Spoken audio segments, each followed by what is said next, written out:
The Advocate in Baton Rouge says rising waters have broken every record. Flooding since Friday is responsible for at least 7 deaths. More than 11,000 people are homeless, and much of the southern portion of the state is under a flood warning. This is the radar estimated total. You can see the color coordinated legend at the top of your screen, that shading of white, indicating 500 or more millimeters of rain. And this has significant impacts on the rivers and streams across Louisiana. They all flow into the Gulf of Mexico, of course. This is interesting. This is a flood gauge from the Comite River, and I want you to see that rapid rise in the river. It actually rose 25 feet in 12 hours. And that, my friend, is called flash flooding. But once again, the unprecedented flood catastrophe in Louisiana leads off our newscast. Despite a welcome break in the rain, new areas are underwater tonight as floodwaters move downstream. While in already hard-hit places, displaced residents are returning home to see what is left. So this is now being called the Great Flood of 2016 after historic flooding submerged neighborhoods in the Baton Rouge and Lafayette areas just over a week ago. At least 13 deaths with tens of thousands more displaced. The relief effort alone, according to the Red Cross, will likely top $30 million in what's already being called the worst natural disaster since Superstorm Sandy in 2012. In Livingston Parish, 3/4 of the buildings are destroyed. More than 4 trillion gallons of torrential rain. All this water has nowhere else to go, so it's flowing south down these rivers and bayous, devastating more communities in its path.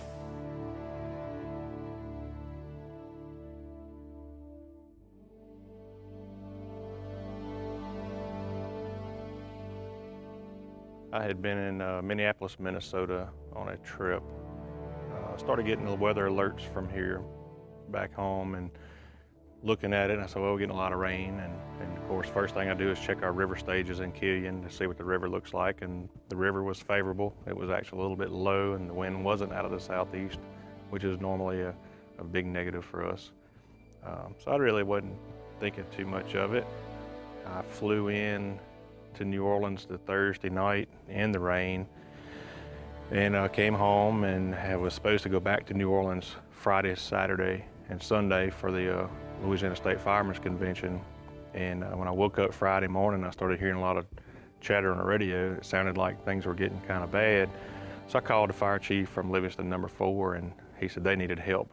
So I canceled my plans to go to the convention and loaded up in our 5-ton truck and went to the Satsuma Walker area and immediately started rescuing people from their homes. Chief sends a text message out to us, hey, I need everybody at Station 1. I'm like, all right, I'll be there in a few minutes. I need you now. All right. We went up to go assist District 4 in Walker. We get up there and we obviously all had never seen something like this in our entire lives. We both compared it to something like Katrina. The first call we get is a guy and once out of his house, he has, I think, 2 feet of water in his house. He had back surgery. Me and Chief, we get on scene. And I jump out the truck, and first thing I'm thinking is, man, I got boots, I'm good. Jump in the water, nope, never mind, boots filled with water. It's gonna be a wet day. From the time we got there, it was up to my waist. And to the time we went back around to go through a 3rd time, it was up to my chest. And it was rising pretty quickly, and I looked at him like, we're not gonna come through here again. Friday afternoon, Friday evening, I came in and I had some training at State Police that day, and I was trying to make my way back to the area and realized that there was a major problem. The interstates were closed, and it wasn't just gonna be a normal rainstorm. And so I got back over here, started listening to a lot of the radio traffic. I think at that point, Chief was over helping the folks around Dem Springs, and I can hear one of our other districts up in the northern part of the parish around Independence. They're calling on the radio begging for help. They had, I think at one point they had about 50 people at their fire station just because they had nowhere else to bring them. And I called Brian on the radio and asked him if he had heard what was going on in District 11. He said no, because he had been working on their communications over in the western part of the parish. And that's when we realized that this isn't just a localized event, and it's not just going to be a little rainstorm, that it's something much, much more critical and more important. I didn't realize how big this was going to be for a long time. All day long we were just driving in 4 or 5 feet of water, taking people out to safety. The rain kept falling nonstop, and you could start hearing other fire departments calling for help in the area, in the parish. I said, wow, this is getting a little bigger than we thought, and the rain kept falling, and the rainfall estimates in the beginning were 5 to 8 inches. Well, it kept increasing as the day went on, and that night, about 9 o'clock, I left the Walker area and went to north of Albany, and that's where the reality really hit me, because I'm from that area, and at 1:30 in the morning we had 2 to 3 feet of water running down Highway 43 about 3 or 4 miles north of Albany. I knew then that we were in trouble. You know, Springfield was in big trouble. Everybody's in trouble. So I called my wife and I said, wake everybody up. We know we're not ready for this, and there's no way to prepare for what's happening. August 12th was the first day that I really realized what was going on. It had been raining, it seemed a lot, it was like just drizzly, not so much pouring rain. And right after I had a half day on Friday, got a text from my 13-year-old daughter, and she said, hey, are we gonna go help with sandbags at the church? And I didn't really understand what she was talking about, because I didn't know that it was gonna be that bad. I didn't know that the weather was so bad. And when I started to head home, I told her, I said, yeah, we'll go help. So I put out the word to some friends to come help with sandbags, and before you know it, we were, the whole community was trying to rally together to sandbag not just the church, but everywhere.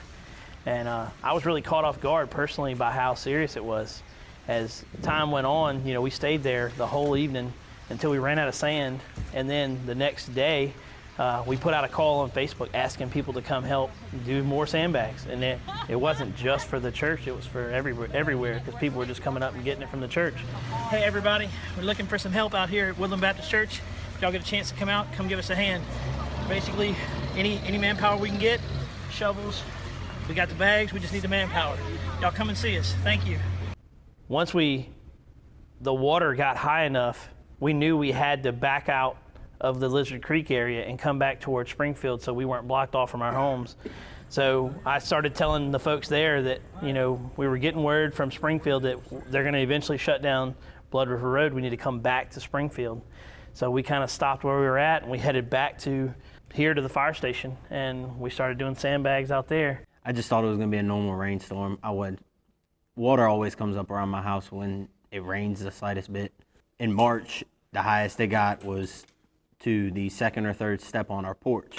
I really wasn't worried about it. I thought it was just gonna be another rainstorm.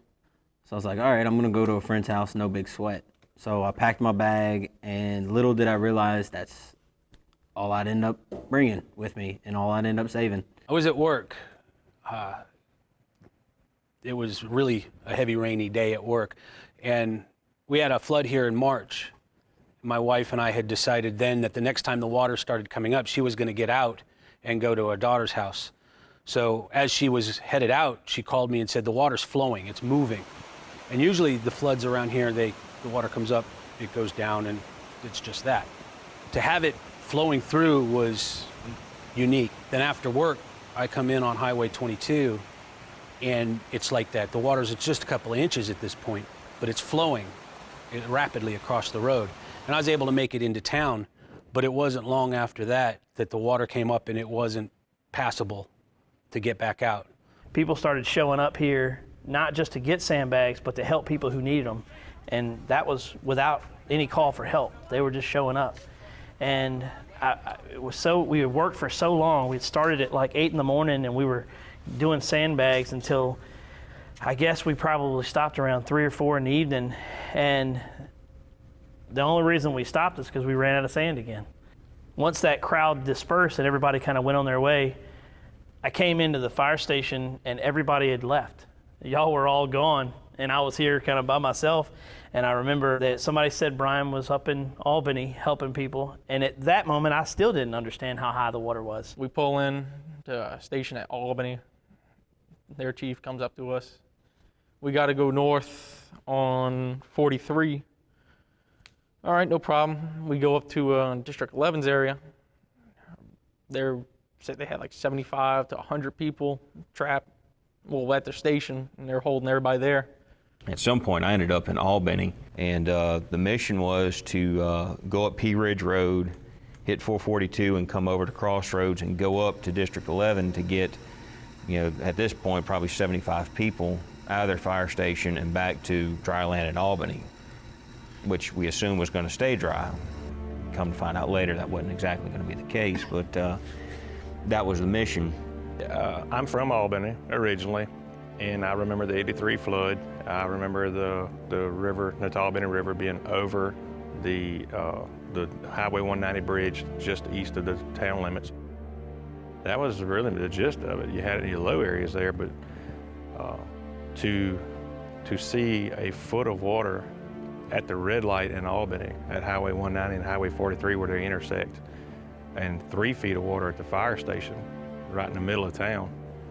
That, in every direction you looked, there was water. And we made it up to Highway 442, and there was an area that wasn't exactly dry, but they had about 6 inches of water on the road, and we see people shining flashlights at us.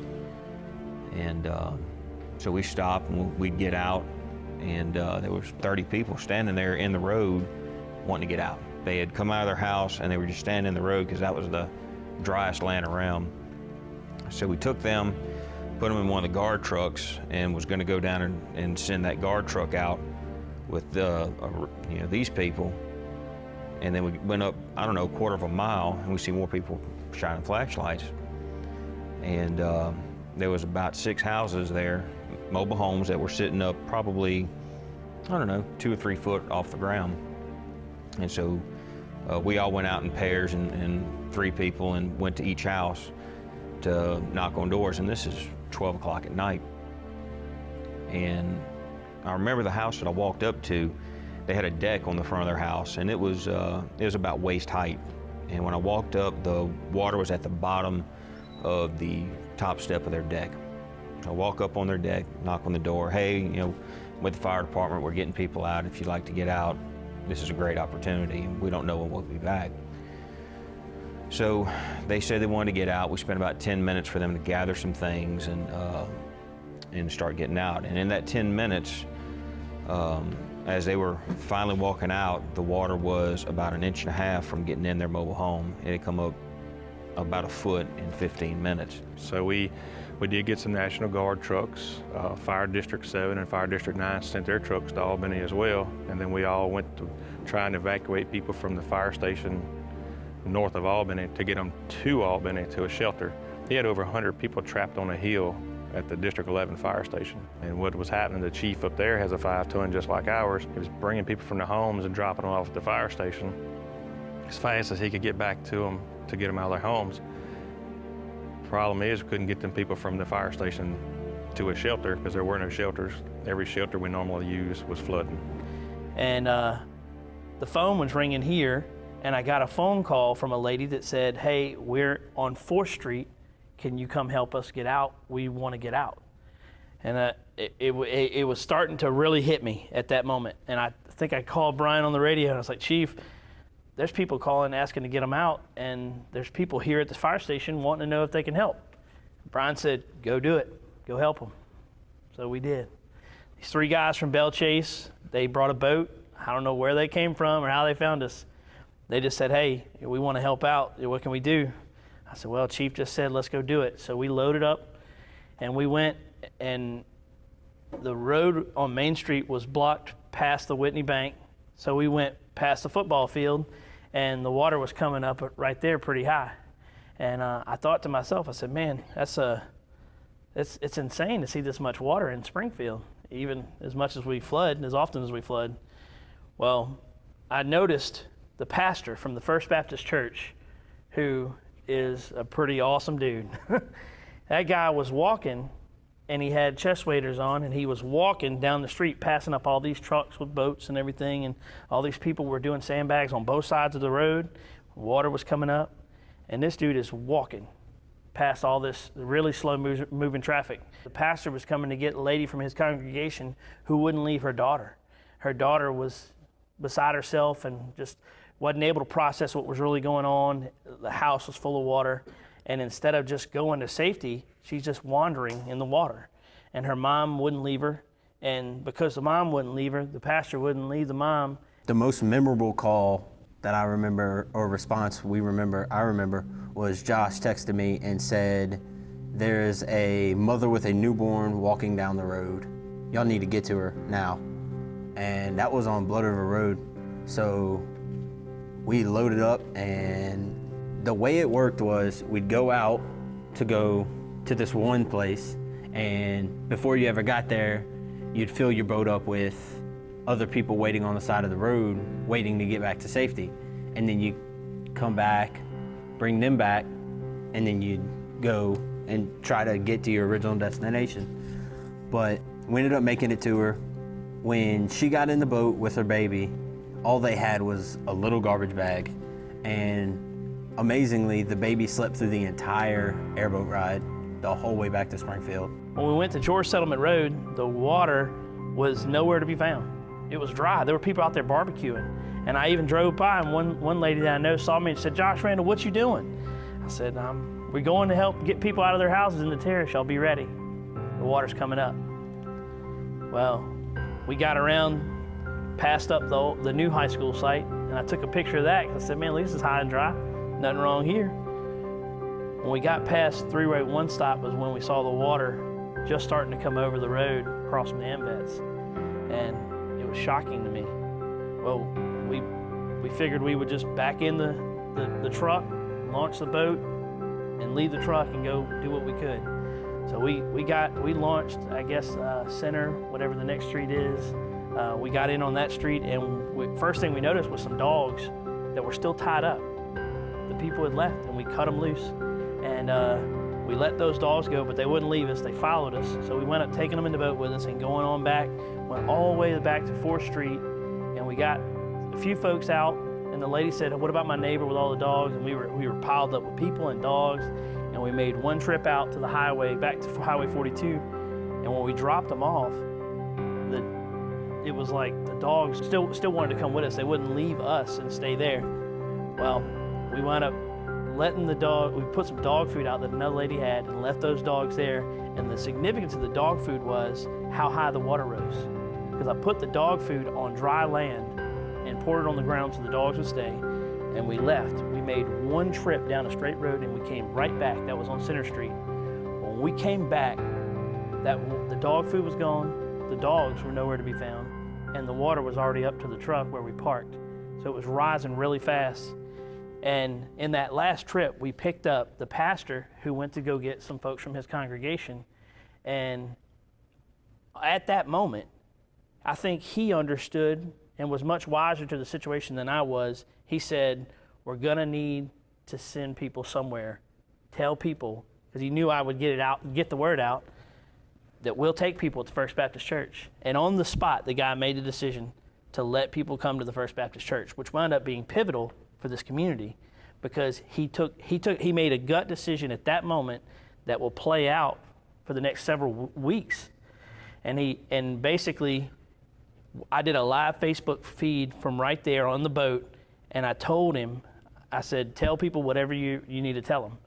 And people were logging in while I was live. They were tuning into that on the spot and responding as we were doing it. And he just told him, he's like, "Hey, if you need safety, if you need a place to go, we'll be taking people at the church, at the First Baptist Church in Springfield." I don't think any of us thought the water was going to get as high as it did, but by the grace of God, that water stopped just before that church. All right, so we're in Springfield on Center Street, and we're just going around trying to help pull people out. We got a boat, some gentlemen from Bell Chase, and we're going up and down the road just trying to help anybody we can. The water is very high. Very, very heartbreaking. Pastor Richard Sandberg here from First Baptist Church of Springfield, and he's got a little message he wants to give to you guys, so here it is.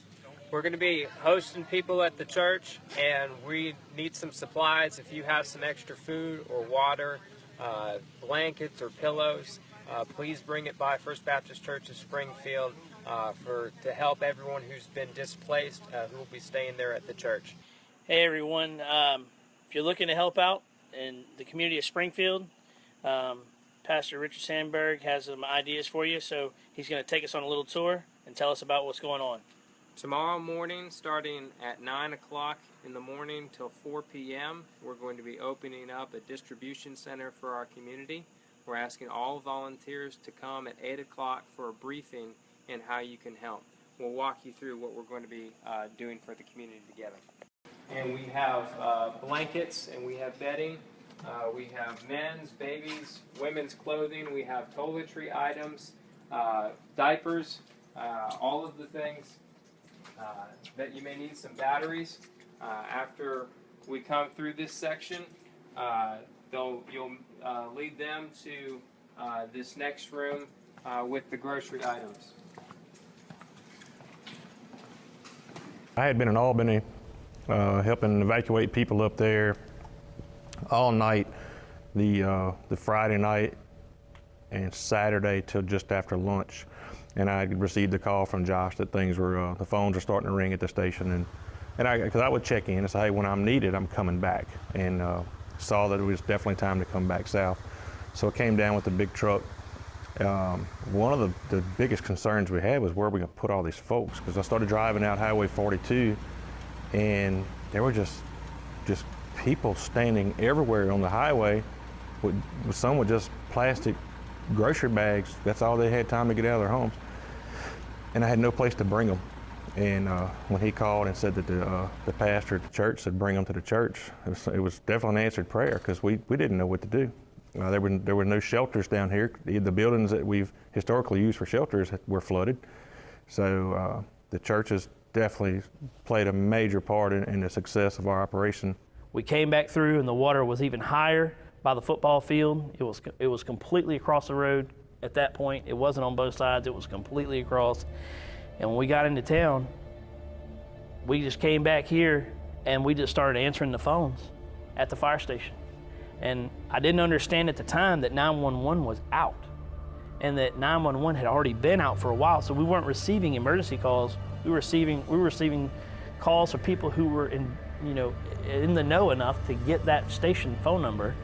And I just started tallying any kind of information anybody gave me. I had folks from out of state. My sister was in Texas monitoring her Facebook feed, and she saw people that were in distress. She would text me or snapshot that to me, and I would write it down and create a mission off of it. And pretty much for the next day or so, every time someone came up, and I don't know how they got to us here, because if the water was up everywhere, there was some pretty tough guys that were showing up with boats saying, what can I do to help? Where can I go? What can I do? We just started creating missions. We were sending people out there to do what they could. There were guys that were showing up out of the blue, and I could almost read it on their face. They were just like, hey, I'm not from here, but I want to help. What can I do? And all I could do is say, give me your phone. I'd key in an address into their Google Maps or something and say, here, go here. There's a guy here, this old, in a wheelchair, needs help. Do what you can. Come back and let me know if you get it. That went on. It felt like a few hours, but it was really 2 days. That night, I don't think I ended up falling asleep until that, or getting a little bit of sleep until that next morning around like 5. Yeah, around like 5 or 6. I ended up getting 2 or 3 hours, and that's when we got a call saying we had more people trapped in Carter Plantation, and that's when they went and started doing rescues over there. There was a sheriff's department asset that was sitting at our facility, and I guess through all the confusion, we were cut off. They were cut off from being able to use this airboat, and when tough times come calling, you got to do what you got to do, and sometimes just the right person is in the right situation, and this particular guy, he doesn't back down, and when he pulled up in his work truck, I kind of knew we're about to see something happen here. We got this asset sitting on our lawn, and what's going to happen next, we don't know. He asked me, he said, what's up with the airboat? And I said, well, it belongs to the sheriff's office. They're cut off. They're probably not going to be able to get to it right now. He said, well, I think I can make it work. And I said, well, we'll ask for forgiveness later. Maybe we can do some good. Josh was the one that kind of egged me on to hotwire the boat. If you ask him about that, he's got his version of the story, because he was the one that was there when I said I could hotwire the boat, and he saw that look in my eye, knowing that something's about to happen, and he kind of poked me, encouraged me into it. And sure enough, when he struck out to go get his tools and head towards that boat, I looked at these two guys that were hanging out with us. I think they were from St. John Parish. I said, look, y'all, when he gets that thing going, because he will, y'all better be ready to go, because he ain't gonna stop. And sure enough, whenever I was inside and I heard that thing crank up, I said, yeah, there he goes. And the one I see running out to the boat was my wife, Tracy. She struck out and ran out there and got in with him, and I think that's the last time I saw her for about a day and a half. When she did come back, her hair was all wild and she was soaking wet, and she had, I think, seen the world and back. Seeing it and seeing the water come up was emotional for me, and then after the water had came up and then we got the airboat running, adrenaline just took over. And we stayed gone for 3 to 4 days straight. We'd come here, change our socks, and then head back out. Jason already is a good fella. I'm not sure why they did it, but they parked his airboat here at the fire station and left it. We needed it, and so it was hot wired, and we used it for 2 days. He's aware of that now. And then we had a little laugh about it at a meeting last week, but we did use the boat a lot. We brought medical patients out to the ambulances with it. We evacuated Carter Plantation with the airboat and some mud boats and our big 5-ton truck. So the boat was needed in a big way, and it served a good purpose here. I don't recommend hot wiring the sheriff's boat, but we did it, and it's okay now. He gave me a pardon, by the way. When we went to Carter Plantation, they had the family of 7 or 8, and Wayne that was driving the boat, he said, well, either y'all can get out right here, wait for me, I can fit more in the boat instead of making multiple trips so that family can stay together, because they had some children with them. So me and Lloyd had got out the boat in shallow water. It was up to our ankles probably at that time, but it was just now coming up. And then Wayne had left and went and dropped off the people at the front of Carter Plantation. And as he was going up there was a lot of other families flagging him down. So me and Lloyd had stayed back and said, just keep bringing the families out. We'll go door to door and make sure that everybody's out and that wants to get out. So we walked towards the front of Carter Plantation, and before we knew it, the water was like up to our chest. Every time we made an attempt to proceed out of Carter to go do more rescues, more and more people were just flooding out of their homes, because at that point in time there was no other way to get out. There was no truck going to come get them.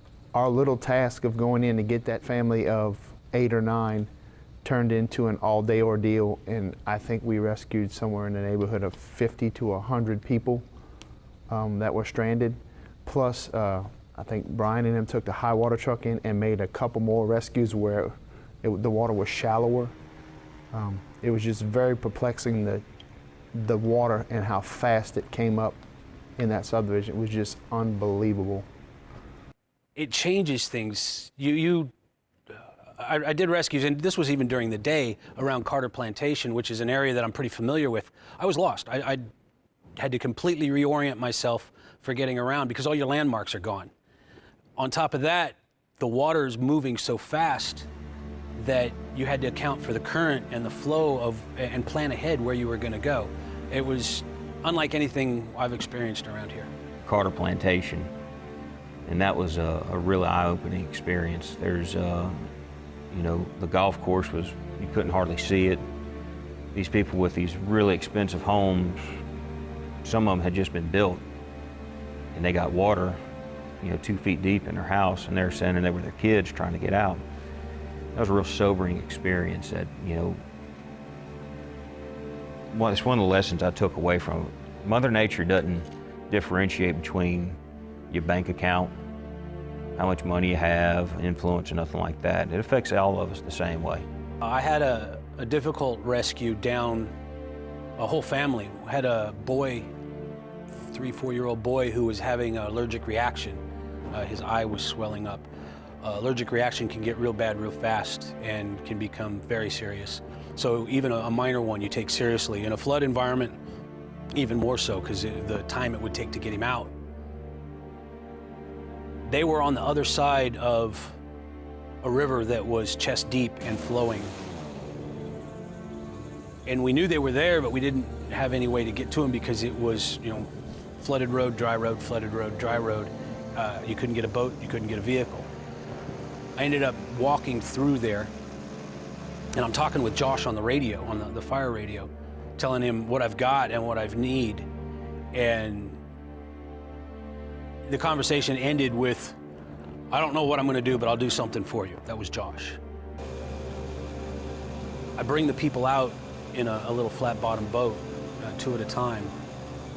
And when I get the first load of them out, there's Josh's Jeep with some strangers in it that had made it through the water. He had just put somebody in his personal vehicle and said, go for it. And that's how we got those people out. Headed to a report of people on the roof. And I had to get across the street where the river was afoot and flowing rapidly. And I miscalculated the speed of the current. I went up and around and went to shoot over the road, and the momentum of the boat combined with the speed of the water shot me into the tree line so fast that we really almost crashed into the trees. It was a bad moment. I don't know what it was, instinct or just whatever. I pushed the boat over, stomped on the gas, and at the last second it spun around and we came back up. But that was probably the scariest moment because I had 2 firefighters with me at the time. And I'm imagining, a flash before your eyes sort of thing. It wasn't quite that dramatic, but I'm imagining some of the boat wrecks I've been on. And there's some of the nastiest traumas that you'll do are the boat accidents, and I almost caused one.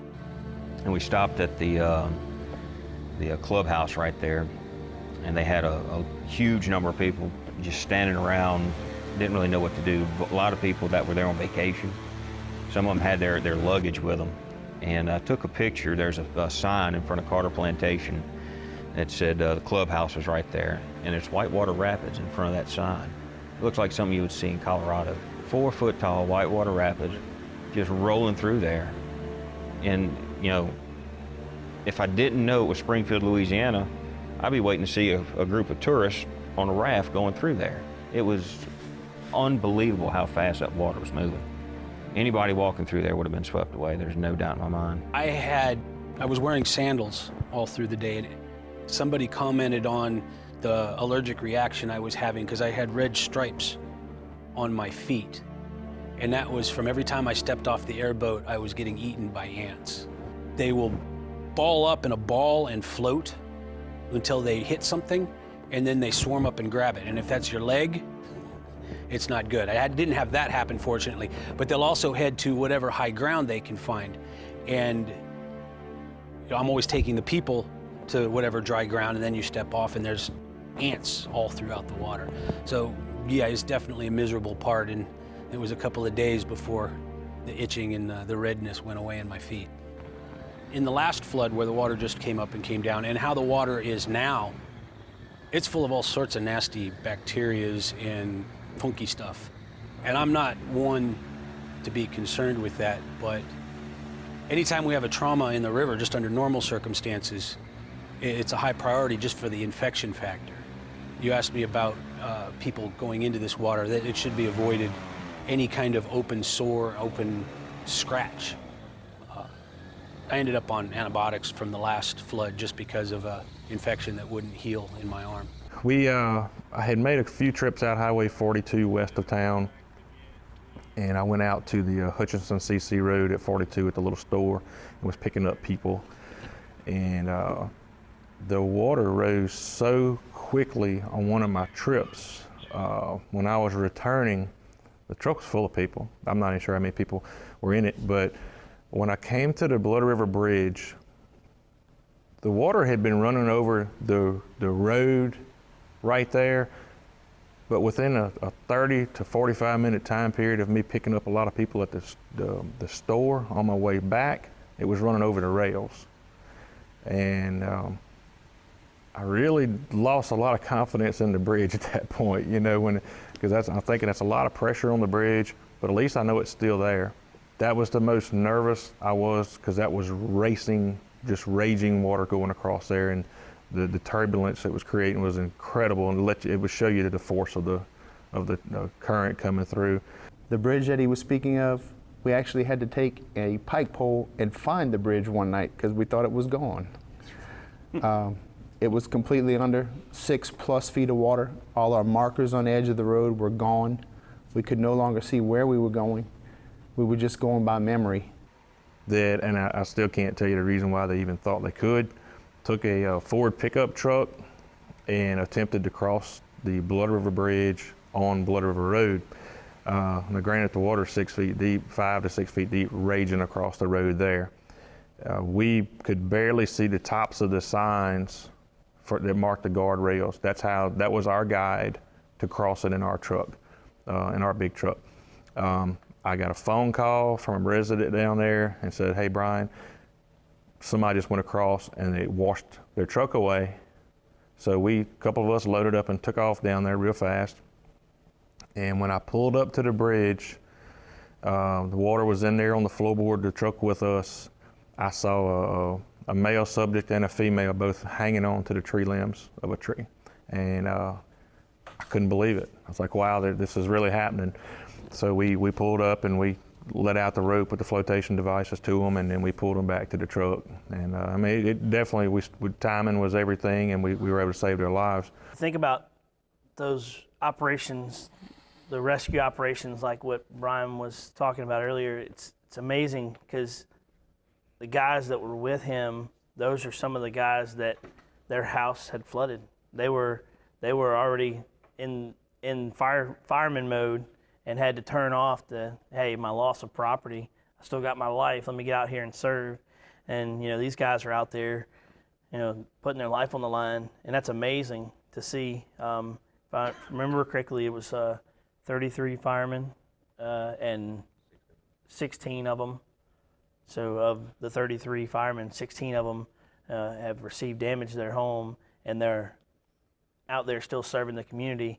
It's amazing because 2 of the guys on that rescue mission basically had that tucked in the back of their brain. They're out there playing a role in saving somebody's life. Walking through the middle of Springfield, waiting on the airboats to bring in some more that was flooded out. Very close to it. Just about everything in Springfield is under.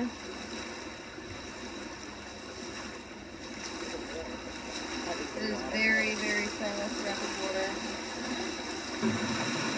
We'll be back to you so I can get a bag. All right.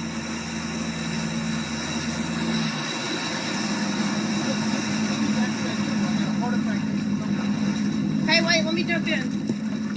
Driving the truck in the high water at night was a very challenging, one of probably the most challenging parts of the operation.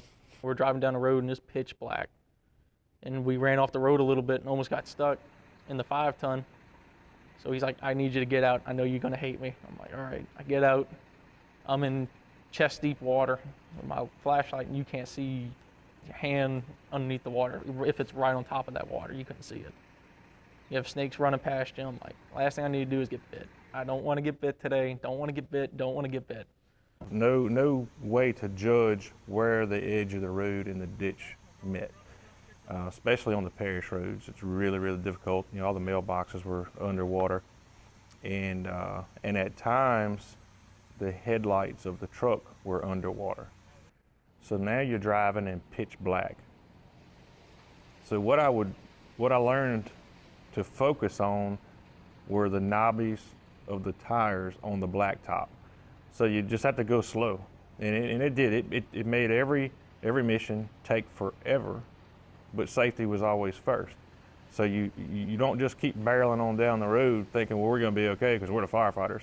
No, we can get hurt just as fast as anyone else. So we have to remember to be safe. So I did. The truck literally would be idling to where you could feel the knobbies rolling across the asphalt, and you could drive with your eyes closed and just feel for the roadway. And that's a lot of way I could describe it, because when the headlights were underwater, it was pitch black. I'm telling you, I've never seen anything like it. I would listen on the right-hand side. You could actually hear the tires, the ribs on the tires clicking as it would click. If he got too far off the edge of the road, they would stop making a noise and it would get into soft mush and you wouldn't hear it no more. So we knew to veer back to the left. There's cups in the middle of the road. That was a big lifesaver for us, actually. If we wouldn't have had them, we would have been really lost, because Chief would drive till he felt them wheels hit them cups and keep it in between the tires. We stayed in the middle of the road the entire time. But it wasn't a one-person effort. It was 3, 4 people. We couldn't have done it by ourselves. There's no way possible. I do remember one night there was when we had to go to the back of Blood River to get I think a lady out from back there. It was me, Brian, and Lloyd, and it felt like it took us about 3 hours to get from the front of Blood River to the back. But I remember looking, and for miles, there was a straightaway that I was familiar with from driving on the road a lot. There was a straightaway that I can see from the headlights, and it was nothing but water. And it was right at our feet. And I was thinking, how is he driving this huge truck? And I think it was like 2, 3 in the morning. And it was silence for a lot of times, but I knew Brian, and I put my trust in him. There's one area that we were actually in, down on Blood River Road here. The road is, it's called a super angle. So it's pitched and it's tilted. We couldn't exactly lean for the right side edge of the road or left side edge of the road, because if we went off either one of those, we were in a lot of trouble. So those took a lot of extra time going through those areas. That was our only high points. We thought the water would be shallow there. It wasn't. Some spots we were like, okay, the water's in the truck, and then it would go down. And then it would come back up, and we would have to hurry up and pick our radios up and jackets and everything off the floor. The truck has holes in it. It's designed to go through water to the top of the cab. We didn't try that. We were brave, but we're not that brave. When we were going through the bridge to rescue the second, I don't know if it was the second, it may have been the 20th, group of people out of the subdivision, the water was coming in the truck. It's not a watertight truck. It's got holes so it can drain out. We would cross, it would fill the truck up over our laps. Everything in the truck would get soaking wet. The stress of driving that truck under those conditions with 25 to 40 people with babies and everything they owned in the back of that truck, I owed it to them to keep that truck right on that road, keep it upright, and get them to safety. I tried to maintain my composure because I had to. There were a few times early on, especially when I saw it beginning to happen, when the reality was hitting, that it was hard to control my emotions in the truck. I was happy that everybody was out of the truck and didn't know I was in there crying, and I'd get it back together before they'd come see me. But we did. We had to focus so much on what we were doing. We had to put those emotions to the side for a little while. But at the same time, it's my home. Everything I know, everyone I know, everybody's being affected and losing everything that they've ever worked for in their life. The last thing that I can help them with is to make sure they stay alive. And that's what our mission was. Most impressive things is, you surround yourself with people who are capable of doing amazing things. In a fire department, you have a tower of a chief who can, lead you into a daring situation and come out, on the other end. You got, gentlemen who have done this for years, who have just great instinct and great courage and poise. And the things you remember the most are those people who you didn't expect to rise to towering heights. One particular person for me is my wife, Tracy. Tracy did a great job of never backing down, getting right into the fight, because when we show up to an incident of any magnitude with fire service, You never know how that's going to play out, what role you're going to play. And to see her go right into the fray, into the unknown, and to brave it, you know, put her own person in harm's way, was amazing to see. You know, when the 911 system went down, that really forced us to reassess what we're going to do and how we're going to do it, because we didn't have any way of knowing what was going on in outside areas. And at that point, I know we basically started dispatching ourselves, and Josh's wife, Tracy, took over being our dispatcher for quite a number of days. It was hard, but I felt like I was helping a lot of people that needed help. We were able to send help where it was needed at the time. It wasn't hard because I felt comfortable doing it, but it was a lot. It was a lot of calls coming in. The higher the water got, the more calls we were taking in. The most inspiring things for me was Tracy Randall. The 911 center here got flooded and went down. And she's been a firefighter for many years, but as far as I know, she's got no dispatch experience. She sat in the office here with 2 radios and a cell phone and dispatched for the whole east side of the parish. Dispatch would contact her, or she would take in calls. We even took in rescue calls through Facebook. And she would organize whoever it was to respond, whatever district it was, and dispatch them. Well, I walked in one evening coming back from a call, and we had one of our neighbors was answering the phone, and I wasn't sure what she was doing, but they were like, we're dispatching from here. And the girl that was helping, she said, I'm not really sure what I'm doing, but they're saying I'm doing a good job, so I'm gonna keep it up. So I kind of jumped in and helped her, and eventually she had to go home to her family. I think her house actually had started flooding.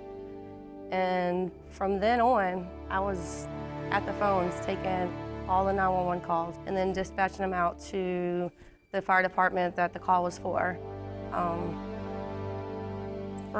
about 72 hours straight. We build the team around us, but when your home team is the strongest one out there, it makes you feel pretty good. I'm very, very proud of Tracy and everything she did. She definitely made my family very proud, as well as his fire department family. Livingston Parish, you know, has 3 rivers running through it. You have the Natalbany River, you have the Tickfall River, you have the Amite River, and they all feed from north of us, starting in Mississippi, which parts of Mississippi flooded pretty bad. Well, all that water running down, I don't know what the estimates turned out to be, 24, 30 inches of rain, whatever it was in 48 hours, basically turned all 3 of our rivers into one river. And it ran all the way through the parish on its way down to the lake. And there's nothing anybody could control there. I would like to think that most of the people are gonna just roll their sleeves up and get back after it. I think most will. Some are worried. I heard a lot of stories. I was picking people up in our 5-ton truck in the middle of the night, and they were very just devastated because they had lost everything in Katrina and relocated to this area because it was safe, and built their homes, got nice places, driving back and forth to New Orleans to work, and now they've lost everything again. So what do you tell those folks to restore their confidence that everything's going to be okay? That's a hard thing to fathom in your mind. Lose everything twice in your lifetime to a natural disaster. How can you be comforted and who can give you the confidence to really believe that it won't happen again? If you fast forward from everything that took place to now, it's really interesting because you can go 30 miles in each direction from our small town and you can see piles of debris still out there. People are still doing the best they can, they're working hard, but these piles represent a lot of hard work.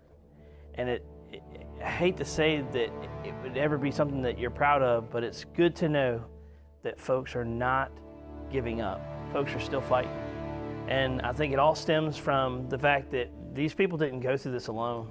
Because as a people, we would be defeated if we just felt alone. But the fact that we went through it together, the fact that so many people had to suffer the same fate, it made it bearable. You ride around and you see the mounds of debris in front of people's yards, and you realize, and even my yard, you realize that's their life, that's their belongings, that's their home. Those piles of debris started to appear before the water was gone. I'm still running rescues in the neighborhood, and there's a guy in his house already gutting and remodeling. It won't be long. Everybody will be back to normal. The precautions and changes will be made to account for this new standard of water level, which no one had ever seen before. Some houses will be raised, people will build levees around their house, they'll make adjustments, but it won't be long. Everybody will be back to normal. Just to seeing a lot of the elderly people that we saw that's been here their whole lives and never flooded, and now they've just lost their homes and everything they had in it. We had a lot of people with disabilities that we had to go help get them out of their homes, and that was very challenging. You know, for one, moving a disabled person takes a little bit of effort on everybody's part, but try doing it in waist-deep water when you can't see where you're walking. You don't want to slip and fall and hurt them. You don't want to hurt yourself either. So a lot of teamwork came out of this. As bad as the tragedy is, the people, the citizens of our community stepped up in our churches. My goodness, it really restores your faith in humanity to see the things that have gone on in our community and how everybody's pulled together. Rich or poor, everybody was in the same boat.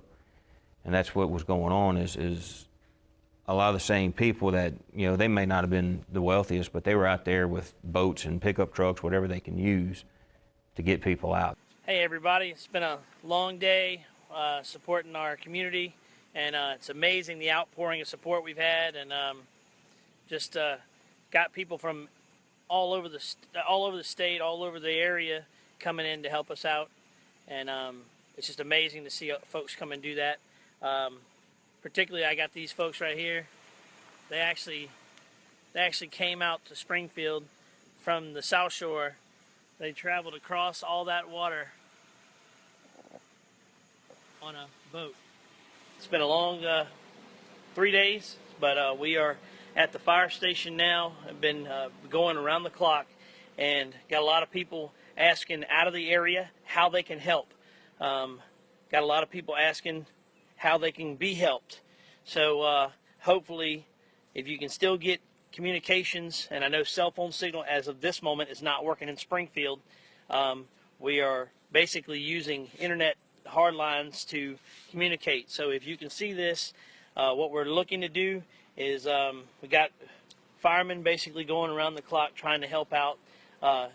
The water is starting to drop, but anybody who's wanting to help out and participate in some of the bring a boat out, maybe a lifted truck or something like that, coordinate that through myself at the fire station.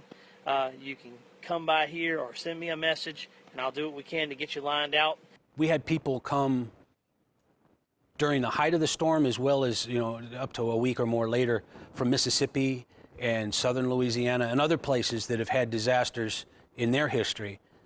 They came and helped. We had people from Mississippi, volunteer fire departments, come and stay here for a couple of weeks and cover our routine calls while our firefighters are trying to recover their lives and continue with the flood work.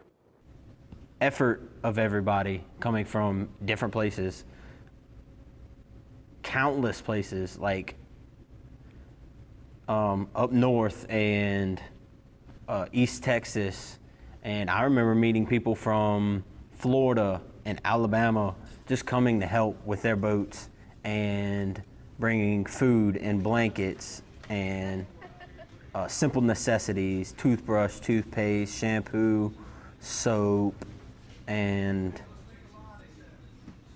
trying to help out as much as they could was just inspiring. It was the drive we needed to keep going. I heard it referred to as the Cajun Navy. People that I knew, people that I didn't know, that just turned out with their boats and worked. And they weren't just goofing off, they worked, running rescues. I'm used to dealing with calculated risk in dangerous environments. These are people that just turned out to help. That was one of the most inspiring things. As I was working Blood River or Carter Plantation, towards when we started getting things under control, It was because there were so many people out helping. I'd still be out doing rescues if it wasn't for them. It's one of the things that I've taken away about this community. Everybody pitched in to help each other out. All the politics went out the window. That was a really great experience. There were so many that just took up the call, guys who owned boats, guys who had big trucks, who were just out there getting people out. It shouldn't surprise me with those kind of people, the quality of people, that we had 0 loss of life in the largest natural disaster in this community. It is amazing. I'm truly blessed to be a part of this community, and I can't tell you how much an honor it is to have served alongside so many people that put so many other people before themselves. So I thank y'all. Hello, everybody. Josh Randall here on a very dry Main Street, Springfield, Louisiana. I do believe that the great flood of 2016, it wasn't water, it was love. The great flood of 2016 is going to be the outpouring of love in this community. So let's keep it going, y'all. Got a lot to smile about. Gonna take care of the people that are taking on water down south. Praying for y'all. We're coming to get you. Got a lot of good people out there working. Man, 2 guys I grew up next door to my whole life, Barry and JoJo Wall, working around the clock trying to help people. And I'm pretty sure they covered every road that they could in a truck, in a boat, airboat. Hadn't stopped. Every time I see them guys, they're exhausted, and that's just the guys that I see. There's a ton out there like that. So y'all keep it up, guys. Very proud of y'all.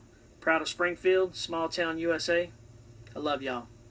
Everybody take care. God bless, and let us know how we can help. We're listening. Thank you.